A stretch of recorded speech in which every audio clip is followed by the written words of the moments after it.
going to go through a muscle energy technique for the hips. I've heard of a lot of people saying that their hips constantly feel like they're out of alignment.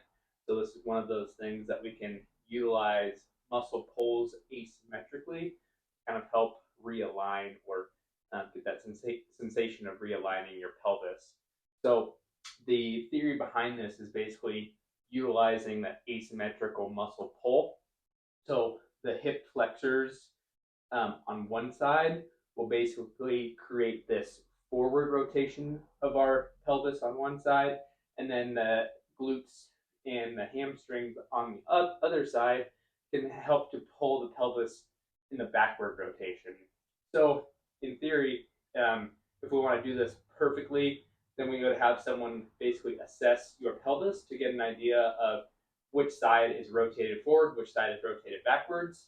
But we can also do this asymmetrical pull with a test and a retest. So you can basically see, you do a motion. If that's painful or doesn't feel quite right, do the asymmetrical pull for the muscle energy technique, and then do that motion again, and then see if it's any different. And then if it's not, you can do the other side. It doesn't hurt to do both sides, and sometimes I just tell people to do one side, see how it feels, and then do the other side. We'll also follow this up with a adduction type of moment to basically also lock that in. So basically what that would be is a massive squeeze of your knees together, getting both of those adductors to fire maximally. And then that also in theory can help to maintain this pelvic position long term.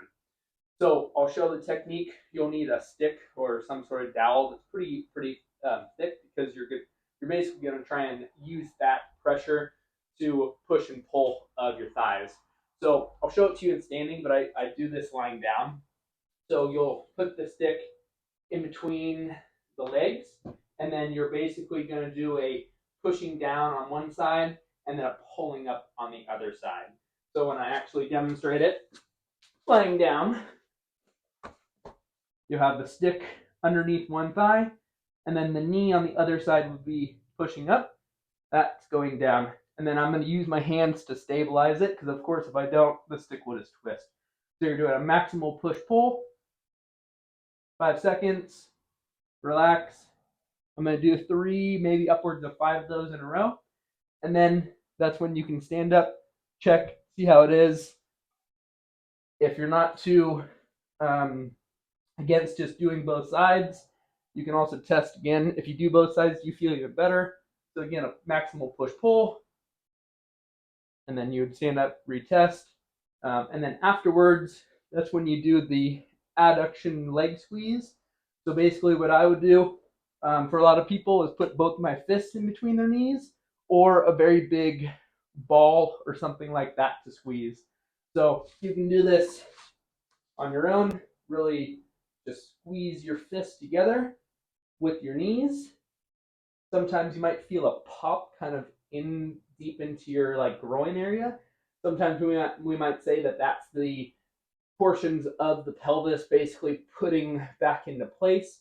Other people just say that that is another joint that has that ability to pop like our knuckles can. But anyways, all you're doing is that maximal squeeze together, and then that would be done after that. So that squeeze is also 5 seconds. And I would do 3 or 5 of them. And then again, that might be all you need to do long term to basically help with this sensation of pelvis alignment issue. If you have any questions, feel free to reach out to me. I'm happy to give you some more instruction. So give it a shot.